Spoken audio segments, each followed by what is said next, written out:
Boasting about new numbers now, just released, showing 364,000 Americans signed up for Obamacare in the months of October and November. Well, that's less than a third of the original projection and a tiny fraction of the 7 million customers the administration set as a goal for enrollees to sign up by March 2014. Joining me now, Congressman Joe Barton, a Republican from Texas who sits on the House Energy and Commerce Health Subcommittee. And he was in front of Secretary Sebelius today. Good to see you. Good to see you, Gretchen. So let's talk about these numbers. They have released that they're over 350,000 now, but that's only about 6,000 a day if you average it out. By our account, they need 54,837 people to enroll per day moving forward to reach the 7 million. Can they do it? Well, I guess it's mathematically possible, but it's in the real world, it's not probable. It's not a done deal that those 365,000 actually will have coverage if they show up in an emergency room or a doctor's office sometime in January or February.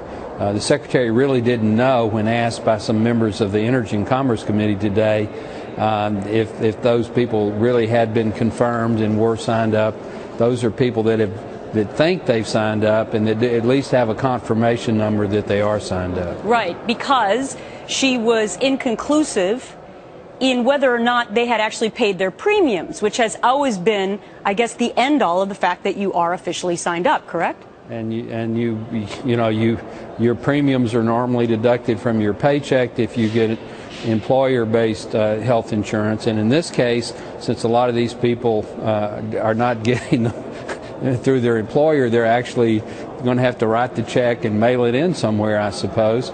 It's an interesting proposition. But even if that's true, that they actually are getting covered, they're going to find out when they show up that they may not be able to get health care because the part of the system that's supposed to do the billing and confirm that they have coverage and what's covered, it's not up and running yet. It hadn't been put together yet. And I don't know how you did in math, Congressman, but it looks to me to kind of be upside down. I want to show another map because here's the cancellation map of people who, for the most part, liked their insurance coverage. It's almost up to 6 million people now who have received cancellation notices, and you juxtapose that to the number of people who've actually signed up, 364 some odd thousand, and it seems to be the pendulum's going in the wrong direction, right? And it's going to get worse before it gets better because employers, if they go ahead and implement it on schedule, employers are going to find out that they can put their employees in the exchanges and not have to pay their share, the employer part of the premium. Right. It's cheaper to pay the penalty. So this is going to be a nightmare on Elm Street that just keeps going and going and going. I did see that movie. I want to draw your attention to Congressman Pallone from New Jersey today because he basically blamed Republicans in saying that you're the ones who keep bringing up all the negative news about these canceled policies. Listen to this. This whole idea of, the president saying if you like it, you could keep it. I mean, the president didn't say that if you had a lousy health insurance policy that didn't cover everything, that he was suggesting that, insurance companies continue to sell it and therefore you buy it. I think it's absurd to keep arguing over these lousy skeletal plans.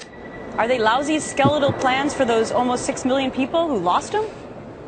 Well, they're plans that people voluntarily chose and that they were happy with. They may not have had all the mandated coverage under Obamacare, but they were plans that people wanted, that people could afford, and that they worked for the people that had them. And now they're gone. I mean, it's Secretary Sebelius, I predicted at the hearing today, and I'll predict here on Fox, she's going to be back before the Energy and Commerce Committee sometime in January or February, explaining why people are not showing up in their doctor's offices and emergency rooms, and they're being told that their health cards aren't any good because they can't confirm that they really have the coverage that the people claim they have. And that's going to happen. That's going to happen, Gretchen. And it's the Secretary Sebelius will have to do another investigation, I guess, on herself because she's clueless today that it's not going to work in January and February, just like we'll have to wait and see what in happens. October. Yeah, Congressman Joe Barton, we're going to actually discuss that with our panel coming up. Thanks so much for your time today.